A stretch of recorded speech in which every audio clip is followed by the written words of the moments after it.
یا اللہ یا کریم یا عظیم یا غفور یا شکور یا ودود.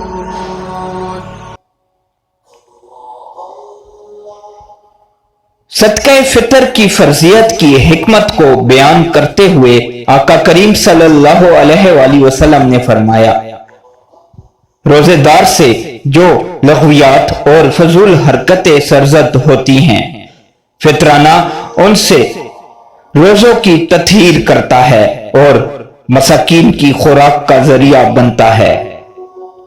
جو شخص نماز عید سے پہلے ادا کر دے اس کی طرف سے یہ قبول کر لیا جاتا ہے، مگر جو بعد نماز ادا کرے اسے عام دیے جانے والے صدقے کا ثواب ملتا ہے،